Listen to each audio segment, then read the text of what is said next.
자, 오늘 전 여러분과 함께 사무엘상 17장 45절에서부터 47절의 말씀을 가지고 함께 나눌 설교의 말씀은 하나님을 바라보는 삶입니다. 여러분 혹시 틀린 그림 찾기라는 게임을 해보셨을 거라 생각합니다. 여러분 마지막으로 틀린 그림 찾기라는 것을 언제 해보셨습니까? 요즘에는 뭐 핸드폰이나 아니면 인터넷상에서도 그런 것들이 많이 있더라고요. 여러분들 그거 할 때 잘 찾는 편이십니까? 개인적으로는 거기에 이제 그런 게 나오잖아요. 이거를 5초 안에 아니면 15초 안에 찾는 사람은 IQ 몇이다. 뭐 이런 거 뜨면 이제 막 승부욕이 생겨가지고 어떻게든 찾으려고 막 눈을 크게 뜨고 틀린 그림 찾기를 열심히 찾으려고 합니다. 여러분 중에는 분명히 누구는 이게 쉽게 찾는 사람도 있고 어떤 문제는 너무나도 어려워가지고 그 틀린 그림을 찾기가 쉽지 않을 경우가 있습니다. 아무리 봐도 내가 두 개를 비교해도 차이가 없는데 도대체 뭐가 다를까라는 경우도 체험했을 것입니다. 하지만요, 우리가 만약에 그 답을 보고 바로 그 다음에 나오는 정답이 그려지는 동그라미 쳐지거나 아니면 색칠책 이 부분이가 틀렸습니다, 이 부분이 다릅니다라는 그 답안지를 확인한 후 다시 우리가 첫 번째 본 그 그림을 보게 된다면 그 그림이 다르게 보입니다. 신기하게도 그렇게 안 보였던 것들이 이제는 속속속히 다 보입니다. 아, 여기가 이렇게 다르고 여기가 이렇게 다르지, 맞아, 여기가 이 부분이 달랐는데 내가 왜 이걸 못 봤을까? 우리가 그러한 경험들을 다 하게 되는 것입니다. 이처럼 우리가 무엇을 보고 무엇을 바라보는 것이 매우 중요합니다. 우리 인생 가운데 많은 것을 봅니다. 우리는 눈을 뜬 순간부터 바라보는 것이 있고 무엇을 바라보며 그것을 위하여 살아갑니다. 언제까지요? 잠들기 전까지요. 심지어 누구는 꿈을 꾸면서까지 계속 무엇인가를 바라보는 사람들도 있을 수 있습니다. 하지만요, 우리가 무엇을 보는 것에 따라, 우리가 무엇을 바라보는 것에 따라 우리의 인생의 가치관이, 인생의 삶이, 인생의 정의가 달라지게 되는 것입니다. 우리의 인생은, 우리는 지금 무엇을 바라보고 있습니까? 여러분이 바라보는 것은 지금 무엇으로 말미암아 여러분의 삶을 영향을 주고 있을 텐데 그것이 무엇입니까? 오늘 여러분과 함께 그것을 함께 나누기를 원합니다. 성경에도 바라본 이야기가 많이 나와 있습니다. 대표적으로 우리가 알 수 있는 것은 베드로의 이야기겠죠. 베드로 같은 경우에는 예수님의 수제자, 가장 뛰어난 제자였습니다. 제자들 중에 가장 이름이 널리 알려졌고 많은 사람들이 베드로를 존경했지요. 그가 존경받을 만한 이유는 아마도 그의 믿음 때문입니다. 그의 믿음이 강하고 하나님 앞에서 올바르고 예수님의 사랑을 받았지만 대표적인 사건 중에 하나는 다름 아니라 물 위에 걷는 사건입니다. 우리가 잘 압니다. 제자들이 이제 함께 예수님을 홀로 두고 배를 타고 바다 가운데, 호수 가운데 둥실 떠 있는데 그때 마침 큰 비바람이 몰아치게 되고 이제 그 배가 파산하기 직전의 상황까지 놓이게 된 것입니다. 사람들은 소리를 지르고 제자들은 이제 우왕좌왕하면서 흔히 말하는 패닉 상태에 놓이게 되는 거예요. 이제 죽겠구나, 이제 우리는 끝이구나 라는 그 상황 가운데 저기 멀리서 어떤 유령이 보인 것입니다.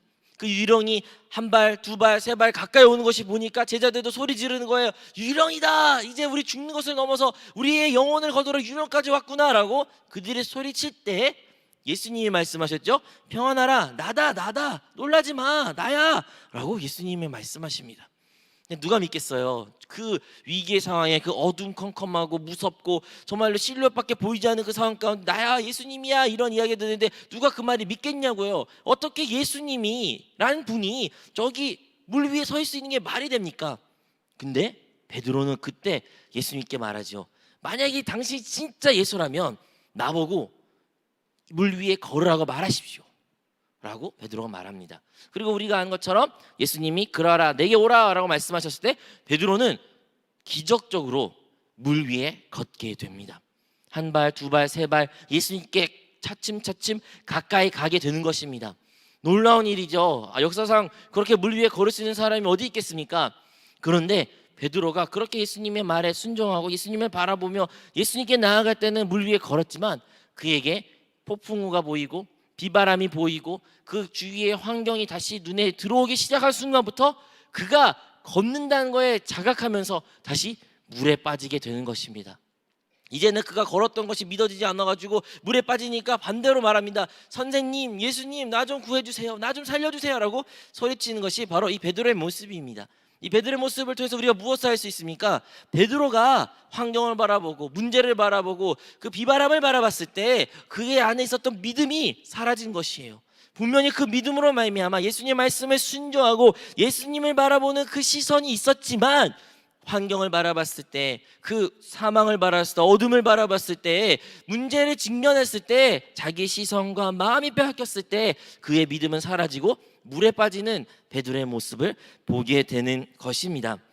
이렇게 우리의 신앙생활 가운데 성경에서도 그렇고 오늘날도 마찬가지로 우리는 올바로 바라봐야 됩니다. 우리가 바라봐야 할 대상은 무엇입니까? 어떻게 바라봐야 됩니까? 그리고 그 바라봄에 대한 좋은 이해가 다름 아닌 오늘의 우리가 읽었던 사무엘의 상에 대한 이야기가 나오게 되는 것입니다. 오늘의 본문의 주인공은 다름 아니라 다윗입니다. 여러분이 유대인들에게 가장 존경받을 만한 인물을 뽑으시오라고 물어보면 아마도 모세 아니면 다윗이라고 나올 것입니다. 그거는 우리 안에도 마찬가지일 것 같아요. 여러분 중에 성경 인물 중에 가장 기억에 남은 성경 인물이 누구세요? 라고 물어보면 많은 사람들 중에 다윗이라고 말할 것 같습니다. 그렇다면 이 다윗이라는 사람은 왜 그렇게 많은 사람들한테 사랑을 받으며 심지어 예수님을 영접하지 아니하고 세상 사람들조차도 아는 이 다윗이라는 이름은 어찌하면 왜 이렇게 사람들에게 존경을 받는 사람이 되었을까요? 그것은 다윗의 유년 시대부터 바라봐야 됩니다. 첫 번째, 다윗이 그가 소년이었을 때 그는 이새라는 한 사람의 8번째 아들로 태어나게 됩니다. 몇 번째요? 8번째 아들로 태어나요. 오늘날에는 막둥이가 있어가지고 막둥이가 되게 귀합니다. 마지막 터내가 사랑을 많이 받고 마지막 아이에게 큰 애정을 쏟습니다. 하지만요, 그 당시에는요, 유대인들에게 있어서는 막내는 큰 의미가 없었습니다. 장자 우선제가 있어가지고 장자가 가장 중요했어요. 그 장자로 필두하여 집안이 계보가 계속 이어졌기 때문에 항상 첫째가 중요했습니다. 막내는 맨 마지막이었어요. 어떻게 할 수 있냐고요? 만약에 첫째가 죽잖아요. 그럼 그 첫째 아내가 그 첫째 아내로 누가 취한지 아십니까? 그 계보를 잇기 위해서 둘째 아들이 첫 번째 자기의 형수님을 취하게 되는 그 역사적인 토대를 봤어도 알 수 있듯이 이스라엘에 있어서는 그 첫째, 둘째, 셋째 가장 위에 있는 것이 매우 중요했던 자였어요. 또 어떻게 할 수 있을까요? 바로 이 다윗이라는 인물이 양을 쳤던 것을 우리가 알 수가 있습니다. 양 치는 게 어때서요? 예수님도 나는 목자라고 말했는데 목자가 좋은 직업 아닌가요? 예수님이 탄생할 때도 천사들이 목자들 나타나가지고 기뻐하라고 말했는데 목자라는 것이 뭐가 문제일까요? 여러분, 당시에는 목자라는 직업은 그렇게 존경받을 만한 직업이 아니었습니다. 많이 힘들죠. 항상 타지에서 밖에서 시간을 많이 허비했어야 되며 그 누구에도 관심을 인정을 받지 못하는 직업이었습니다. 그렇기 때문에 목자라는 그 일을, 양을 치는 그 일을 맡겼다는 것은 어떻게 보면 자기의 종들에게, 자기의 하인들에게 맡겨야 될 일을 이 아버지는 자기 아들 막내에게 맡기는 거예요. 너는 이제 막내니까, 너는 어리니까 그냥 가서 양이나 쳐라, 양 같은 걸 치면 되겠다라고 그 일을 막내에게, 다윗에게 맡긴 것입니다. 이 8번째로 태어난 다윗은 하지만 달랐습니다. 그 형들과 다른 모습이 하나 있었습니다. 그것이 무엇입니까? 그가 양을 쳤을 때 비록 목자의 신분을 가지고 부모님을 떠나 집을 떠나 형들을 떠나 홀로 있는 그 양을 치는 그 외로운 고독 가운데 있음에도 불구하고 그는 그것 가운데 항상 하나님에 대한 묵상이 있었습니다. 하나님에 대한 묵상을 했어요. 어떻게 할 수 있을까요? 바로 시편을 통해서 할 수 있죠. 수많은 시편들이 다윗에게 나온 노래입니다. 다윗이 작성했던 글이에요. 그 글을 통해서 다윗이 얼마나 환경을 바라보고 자연을 바라보고 상황을 바라볼 때마다 하나님을 묵상하는지를 알 수가 있습니다. 그게 하루아침에 생겼을까요? 아니죠. 그가 그 어렸을 때, 그 젊은 나이 때부터 홀로 그 누구도 자기를 바라보지 않고 그 누구도 자기와 함께하지 않는 상황 가운데 있을지라도 다윗은 언제나 자기와 함께하시는 하나님을 묵상했던 것입니다. 그 주님을 알았다는 것입니다. 그 주님과 함께함을 그는 그때부터 훈련해 쓴 것입니다. 그가 그것 가운데 그냥 하나님만 묵상하고 생각으로만 멈췄을까요? 아니죠. 그는 그것 가운데 자기가 할 수 있는 악기를 가지고 하나님을 찬양했습니다. 하나님을 노래했습니다. 하나님 이름을 높였습니다. 그리고 그의 노래 실력이, 악기 연주 실력이 월등하여 그 나라의 소문이나 사울이 귀신에 눌려 있을 때 그 다윗의 연주를 들으면 귀신이 떠나간 역사가 나타날 정도로 다윗은 찬양이나 노래나 악기나 그러한 것에 아주 탁월했던 사람입니다. 그렇게 다윗은 그 어린 나이 때부터 사람의 보는 눈과 상관없이 항상 하나님을 묵상했던 신앙생활을 이어갔습니다. 또 어떻게 할 수 있을까요? 그가 양을 쳤고 그 보잘것없는 일을 했을지라도 그에게 그 양을 빼앗아가는, 그 일을 훔치려는 늑대나 곰이, 사자가 들려왔을 때 그는 그것을 당당하게 맞섰다라고 성경에 기록되어 있습니다. 어떻게 그럴 수 있습니까? 우리가 오늘날에도 큰 곰을 보거나 사자를 보면 다 두려움에 떨 것입니다. 여러분, 양을 지키는 게 중요할까요? 내 목숨을 지키는 게 중요할까요? 대답이 없네요. 여러분 다 선한 사람들이라 여러분의 양을 지킬 것 같습니까? 우리는 모두 아마도 우리의 목숨을 지키는 게 더 중요하게 여길 것이에요. 양이야, 또 태어나면 되고 또 나오면 되고, 내가 이것을 잃어버리면 우리 부모님이 혼내나겠지만 그래도 부모님 용서해 줄 거라 그 믿음이 있는데도 불구하고 다윗은 그러지 않았어요. 다윗은 자기의 맡겨진 그 양을 목숨같이 지켰고 그 늑대와 그 곰이나 아니면 그 사나운 짐승을 당당히 맞섰던 것이 다윗입니다. 하지만 그가 맞서는 것이 그냥 아무 무식해서 아니면 힘이 세서 맞서는 것이 아니라 그는 항상 그와 함께 있는 하나님을 묵상하며 그 묵상을 말미암아 함께 하시는 그 믿음을 가지고 그들과 맞설 수 있던 것이 그 어린 유년의 그의 시절이었던 것입니다.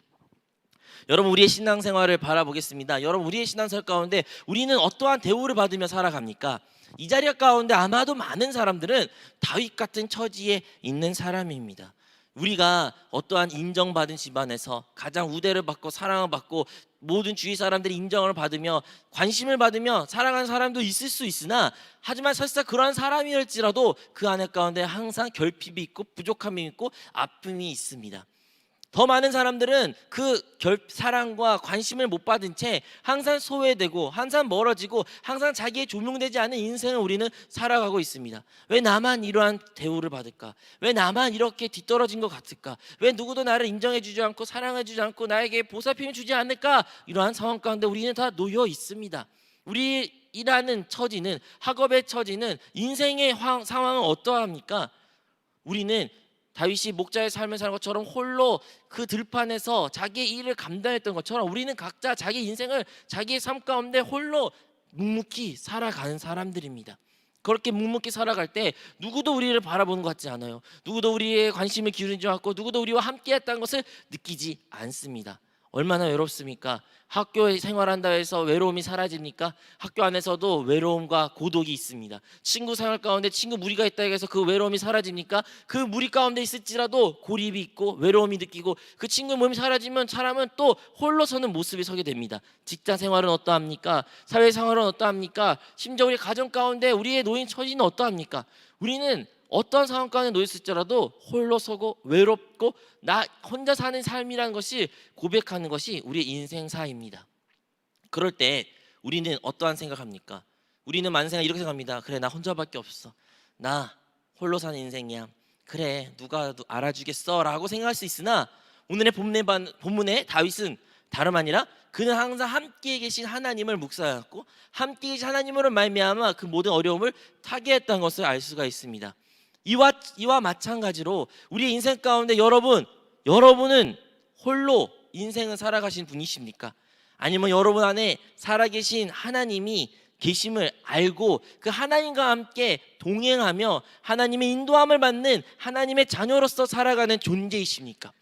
우리는 머리로는 너무 잘 압니다. 네, 하나님이 있죠. 맞아요. 하나님이 예수님을 통해서 이 땅에 보내시어 죽고 부활과 승천을 통해서 이제 성령으로 내 안에 있어요 라는 것을 많이 말하고 많이 듣고 그렇게 알고 있습니다. 하지만 우리의 인생사는 어떻게 살아갑니까?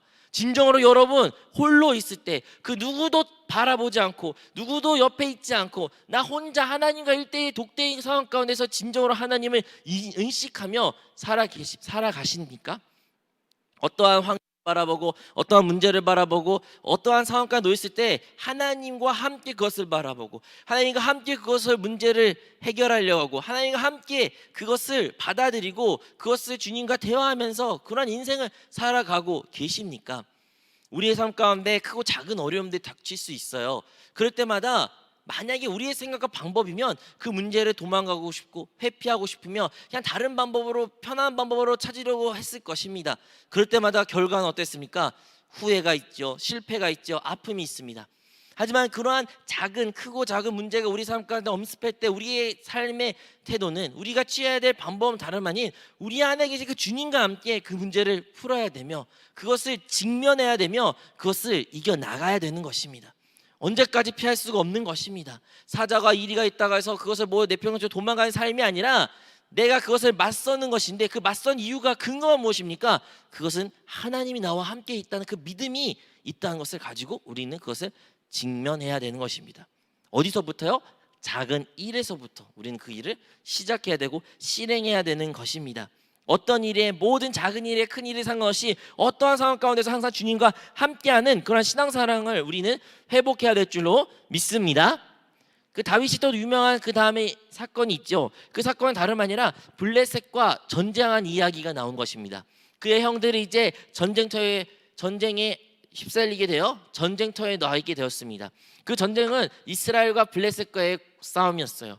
하지만 블레셋에는 골리앗이라는 큰 거인이 그곳 가운데 장군으로서 역할을 감당하게 되었고 이 큰 거인은 날마다 이스라엘 군에게 조롱하게 됩니다. 상상이 안 갑니다. 얼마나 키가 컸을까요? 아마도 최홍만보다 더 큰 것 같아요. 정말로 키가 큰 사람이 큰 갑옷과 큰 창과 큰 방패와 큰 우렁찬 목소리로 소리를 질렀을 때 많은 사람들은 겁을 먹게 되는 것입니다. 아마도 그의 방패를 들기 위해서는 한 남자의 성인이 그 방패를 들어야 되고 한 사람이 그의 창을 들어야 될 정도로 그는 큰 거인이었기에 모든 사람들이 그 골리앗 앞을 맞설 수가 없었고 두려움 가운데 떨게 될 수밖에 없었습니다. 골리앗은 이렇게 조롱했습니다. 너희 중에 아무나 나랑 1대1랑 같이 일기토 나와 같이 1대1로 싸우며 이기면 이긴 사람이 진 사람의 주인이 되어 진 쪽은 이긴 자의 종이 되어 그렇게 우리가 결투하자라고 날마다 조롱했습니다. 이스라엘 백성들의 하나님을 조롱했습니다. 하나님 이름을 먹칠했습니다. 하지만 그러한 소리에도 불구하고 이스라엘 어떤 누구도 그 왕이었던 사울도 블레셋과 그 골리앗을 맞설 수가 없은 것입니다. 그 상황 가운데 이 다윗이라는 인물이 그 이스라엘 진영에 오게 된 거예요. 근데 오늘 갔는데 이상한 소리가 들리는 거예요. 아니 저 할례 받지 않는 저 골리앗이라는 사람이 하나님을 욕하고 하나님의 백성을 조롱하는 소리가 들린 거예요. 이 어린아이가 화를 냅니다. 막 소리를 질러요. 형한테. 형, 저 사람이 뭔데? 어떻게 저 사람이 뭐길래 우리 하나님을 저렇게 욕할 수 있냐? 제가 누구길래 우리를 이렇게 조롱할 수 있냐? 왜 아무도 안 싸우냐? 싸우자. 싸우러 나가야지. 누가 나간대? 이렇게 물는데 형들이 다 말하죠. 조용히 해 임마. 지금 그럴 때 아니야. 한 번 더 쟤 보면 너도 아무 말 못할 거야. 이렇게 해서 누굴 나무랍니까? 다윗을 나무래요. 다윗을 혼내요. 그러지 말라는 거예요. 하지만 다윗은 그 울분이 그 화가 주체가 되지 않아 결국에는 그 모든 소식들이 사울조차에 들어가고 사울이 그 이야기를 듣고 다윗에게 어쩔 수 없이 자기의 창과 칼을 주면서 한번 그럼 네가 맞서라 줬지만 다윗은 그 창과 칼을 들었을 때 너무나 무겁고 너무나 힘겨워서 결국엔 그것을 다 내려놓게 되는 이야기가 그 다음에 나오게 됩니다. 여러분 그 사건을 통해서 우리가 무엇을 알 수 있습니까? 우리가 항상 주님과 동행하고 주님과 함께하는 신앙생활을 하는 그 다윗의 모습에서 그는 하나님의 이름에 대해 하나님의 나라 하나님의 백성에 대한 관심이 지대했고 사랑이 지대했던 모습을 알 수가 있습니다. 왜 그럴까요? 왜냐하면 살아계신 하나님이 분명히 다윗과 함께했기 때문입니다. 여러분 우리가 신앙생활 가운데 진정으로 그 살아계신 하나님과 함께 동행하잖아요. 작은 일이든 큰 일이든 어떤 상황 가운데 항상 주님이 바라본 시선으로 그 상황을 바라보고 주님의 마음을 구하며 주님의 뜻대로 주의 삶과 주의 생명으로 우리가 살아가게 된다면 우리는 자연스럽게 그 하나님의 시선이 어디 있는지 알게 됩니다. 그리고 하나님의 시선 어디 있습니까? 그의 백성의 그의 나라에 하나님의 마음과 시선이 있는 것입니다. 오늘날 하나님의 마음은 어디에 쏟아져 있을까요? 이 땅 가운데 죽어간 영혼을 넘어 하나님의 마음, 하나님의 시선은 어디에 있습니까? 다름 아닌 그의 몸된 교회와 그 그리스도의 몸에 우리의 향해 하나님은 항상 큰 지대한 관심을 기울이고 있으며 우리에게 큰 사랑을, 축복을 그 교회를 통해서 주기를 원하십니다. 그래서 우리가 신앙생활을 하게 된다면 주님을 진정으로 함께 동행한 신앙생활을 하게 된다면 비로소 우리는 하나님이 이름을 먹칠하고 하나님을 경하게 여기고 하나님 이름을 하나님의 백성이 조롱하는 그것에 대한 울분이 화가 우리 안에 나타난다는 것입니다. 성경에서는 그것을 블레셋 혹은 골리앗으로 명시됐지만 오늘날에도 분명히 교회를 향하여 그리스도의 몸에 대하여 하나님의 나라에 대하여 대적하는 세력들이 있습니다. 누굽니까? 사단, 마귀죠. 이 땅 가운데 여전히 영적인 저주받은 영들은 하나님 나라를 이 땅 가운데 도래한 것을 거부합니다. 여전히 사단은, 마귀는 하나님을 대적하고 있습니다. 여러분, 아직도 사단은 예수 그리스도를 영접한 하나님의 백성을 조롱하고 있으며 하나님의 이름을, 그리스도를 망령되게 부르고 교회에 대해, 하나님의 나라에 대해 우습게 여기는 풍조가 있습니다. 세상에는 없나요? 세상의 배후에는 사단이, 원수가 있기에 세상도 그러한 풍조에 함께 휩쓸고 있습니다. 세상이 말하는 것이 무엇입니까? 절대 진리가 없다는 거예요. 세상이 말하는 게 무엇입니까? 그냥 쾌락을 즐기고 물질 만능주의를 주우며 그것 가운데 만족한 인생을 살아가는 거예요. 하나님이 어디냐? 하나님 같은 거 없다. 하나님 존재하지 않는다. 네가 믿는 그 하나님, 네가 왜 그 주일에 신앙생활하느냐? 네가 하는 그 모든 행동, 신앙생활의 모습 다들 비웃는 세상과 같이, 골리앗과 블레셋 사람들이 이스라엘을 조롱했듯이 오늘날도 여전히 우리 세상이, 우리 학교에 있는 사람들이, 직장에 있는 사람들이, 혹은 믿지 않는 우리 가족 식구들이 우리 주위에 아직도 여전히 하나님 믿는 사람들 향하여 조롱하고 있으며 하나님 믿는 사람을 다른 사람들을 모욕하고 있습니다. 하지만 그들을 향하여 우리의 태도는 무엇입니까? 다윗의 형들처럼 야 조용히 해, 그래도 지금 나설 때가 아니야. 응? 세상은 세상대로 그래도 이렇게 잘 따를 때가 있고 그건 아니야. 혹시 여러분은 그런 다윗의 형들의 취했던 모습을 가지고 계십니까? 아니면 다윗처럼, 아니 감히 하나님의 백성을 향하여, 살아있는 하나님의 이름을 그렇게 망령이 될 수 있다 하면서 당당하게 그들을 향하여 맞서고 하나님을 향하여 우리의 믿음을 지키며 그리스도를 위하여 신앙생활의 모습을 우리가 가지고 있는 것입니까? 무엇이 달라요? 분명히 둘 다 하나님의 백성인데, 이스라엘 백성들, 수많은 군인들, 그 사울을 비롯하여 많은 사람들 다 하나님의 백성이고, 이 다윗이라는 조그만 청년도 하나님의 백성이라는 것은 동일한데 왜 이렇게 이들이 다른 행동을 하게 되는 것입니까? 그것은 바로 다윗은 살아계신 그 하나님을 늘 바라보고 그 살아계신 하나님과 함께 동행하며 살았기 때문에 그에게는 다른 사람들이 갖지 않는 그런 용기와 담대함과 믿음을 가지게 된 것입니다. 우리 인생 가운데서도 우리가 신앙생활을 지키면서도 이 신앙과 타협하려는 세상의 수많은 이야기들이 있고 조롱들이 있으며 여러분의 길을 막을 것입니다. 정말로 골리앗 같은 큰 문제들이 우리 안에 있습니다. 눈에 보이는 이렇게 전투적인 큰 사람이 골리앗은 아닐지라도 여러분 신앙생활을 지키기 위해 하나님을 믿고 하나님을 예배하고 경배하고 하나님의 이름을 높이기 위해 살아가야 되지만 그것을 방해하는 얼마나 큰 골리앗들이 우리 삶 가운데 펼쳐져 있습니까? 그것이 입시라는 모습으로 나타날 수도 있고요. 그것이 여러분 직장, 취업이라는 모습으로 나타날 수도 있고요. 여러분의 꿈이라는, 명예라는, 돈이라는, 자랑이라는, 아니면 그냥 평범한 나의 인생 삶, 나의 평범한 삶이라는 그런 다양한 모습으로 우리의 삶 가운데 그것을 골리앗같이 큰 것이 딱 자리 잡고 있습니다. 그럴 때 여러분은 어떻게 그 문제에 대해 대하고 있고 취하고 있습니까? 우리는 오늘의 다윗과 같이 하나님을 알고 하나님과 동행하고 하나님으로 말미암아 그것을 맞설 수 있는 그 용기가 우리 모두에 있기를 소원합니다. 그리고 오늘 마지막 세 번째 이야기가 오늘 우리가 했던 본문 이야기죠. 바로 이제 다윗은 모든 것을 내려놓고 사울이 주는 그 무기들을 하나도 들고 다니지 않은 채 그가 가졌던 평소의 모습과 있는 그대로 골리앗 앞에 맞서게 되는 것입니다. 골리앗은 그 다윗을 볼 때 많이 비웃었습니다. 말도 안 되는 거죠. 야, 이스라엘 백성들은 진짜 망했어도 이렇게 망했구나. 이제 다 겁이 먹어가지고 얼마나 겁먹은 백성들이었기에 이러한 꼬맹이, 우리가 흔히 말하는 정말로 이제 갓 두 발로 걸을 수 있는 그 꼬맹이 같은 애를 나와 함께 맞서게 보냈다니 이스라엘 백성들도 진짜 갈 때만큼 갔구나라고 생각한 것이 골리앗의 태도였습니다. 하지만 그 이야기 들었을 때 다윗은 어떻게 태웠습니까? 그는 더 당당하게 골리앗에게 맞섰죠. 그리고 골리앗을 향해 저주를 내뿜으며 저주 내뿜뿐만 아니라 골리앗에 맞서며 그에 향해 달려가는 모습이 이후에 본문에 나와 있습니다. 그리고 우리가 잘 아는 것처럼 다윗이 물맷돌을 가지고 그 물맷돌로 골리앗의 이마에 향해 쐈을 때 그 물맷대 돌이 결국에는 골리앗의 이마에 맞히게 되므로 골리앗이 쓰러지게 되었고, 쓰러지자마자 다윗이 그의 검을 가지고 그의 목을 자르고 결국에는 그 큰 사기를 얻어 이스라엘 백성들 블레셋을 이겼다라는 이야기가 우리가 이미 잘 알고 있는 다윗과 골리앗의 이야기입니다.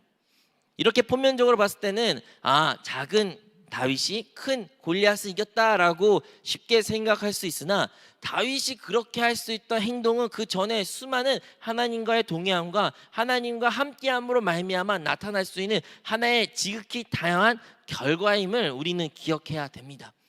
여러분, 우리는 다 다윗과 골리앗의 이야기의 주인공처럼 큰 문제에 대해서, 큰 어려움에 대해서 그것을 타개하고 이겨내고 해결하고 싶은 큰 소원이 있습니다. 하지만요, 그 골리앗이란 큰 문제가 나타났을 때 그 문제를 이겨내고 큰 영광을 받을 수 있는 그 상황 가운데 아무도 서지 못한 것처럼, 우리 신앙생활 가운데 분명히 이 문제를 통해, 이 어려움을 통해 하나님께서 우리에게 큰 복을 주기를 원하시지만 그 누구도 당당하게 그 문제에 대해 맞서지 못하는 우리의 수많은 믿음의 모습들이 있습니다.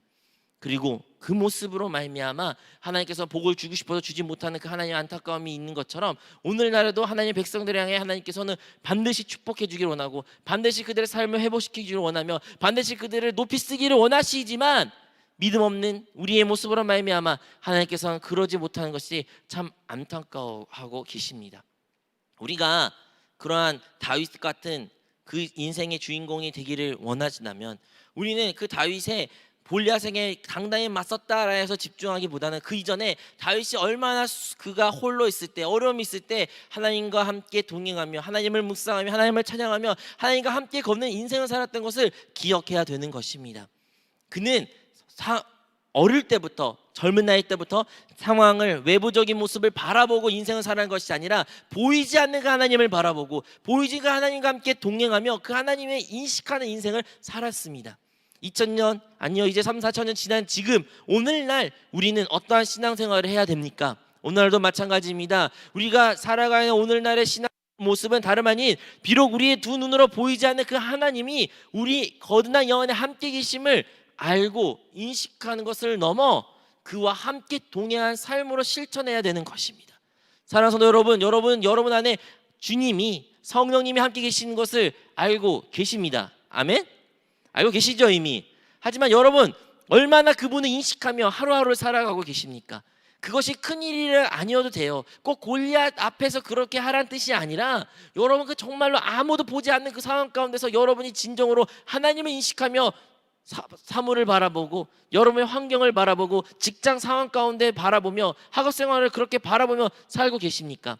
여러분 지금 놓인 인간 관계의 문제, 하나님의 시선으로 바라볼 때 어떠한 시선으로 여러분 함께 그것을 바라보고 계십니까?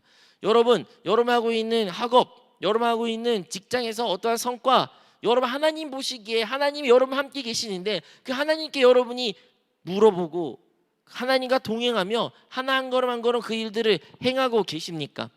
만약에 우리가 그러한 훈련들을 하지 않는다면 골리앗이라는 큰 장수가 우리 삶 가운데 나타날 때 우리는 그 다윗의 형들과 같이, 그리고 사울과 같이 결코 그 문제를 맞설 적이 없을 것입니다.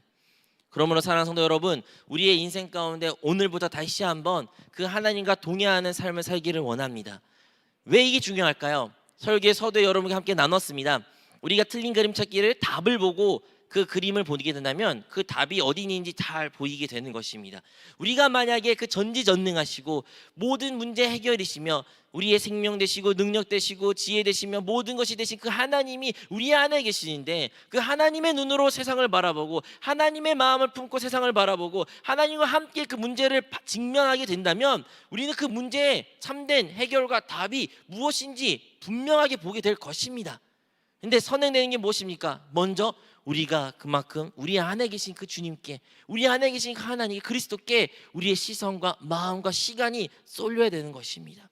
문제를 백날 본다고 해서 그 문제에 대한 답이 나오는 것이 아니라 우리 안에 계신 그 주님을, 우리 안에 계신 그리스도를 끝없이 바라보고 내 안에 계신 그 주님의 인도하심을 기다리며 기도하며 간구하며 순종할 때 비로소 그 이후에 우리가 이제 세상을 바라볼 때, 그 문제를 바라볼 때 그 문제가 해결이, 그 문제에 대한 해답이 보이고 알게 된다는 그 뜻인 것입니다. 여러분의 상황 중요하지 않습니다. 다윗과 골리앗, 다윗은 객관적으로 보면 결코 골리앗을 이길 수 없습니다. 우리도 마찬가지입니다. 여러분 지금 놓인 상황 그렇게 중요하지 않습니다. 객관적으로 여러분과 그 문제를 비교한다면 우리는 너무 초라할 수도 있고 너무나도 그 문제를 해결할 방법이 전혀 없으며 절망 가운데 있을 수 있습니다. 세상 사람들은 조롱할 수도 있죠. 그 상황 가운데 그 문제를 해결할 수 있다고? 아직도 그 문제에 대해 기도한다고? 말 같지 않은 소리 하지 말라고 말할 수 있습니다. 하지만 그것이 중요하지 않아요. 무엇이 중요해요? 여러분, 우리는 우리 안에 계신 그 주님을 오늘도 바라봐야 되고 오늘도 그 시선을 고정해야 되며 우리 안에 계신 그 성령으로 충만함을 받으면 말미암아 그 성령께 순종하고 순복하고 복종하고 함께 동행할 때 우리 삶 가운데 하나님의 놀라운 역사를 보게 될 것이며 골리앗이 쓰러지고 그 블레셋과의 전쟁의 승리를 체험한 이스라엘 백성과 같이 우리 인생 가운데 블레셋 같은 우리의 모든 적군과 원수들이 다 무너지고 하나님의 승리를 누릴 수 있는 주님의 백성이 될 줄로 믿습니다. 우리 모두 다시 한번 우리 안에 계신 주님께 시선을 고정시키고 어떠한 상황과 상관없이 주님과 함께 동행하는 훈련을 받는 우리 모든 성도들이 되시기를 축원드립니다.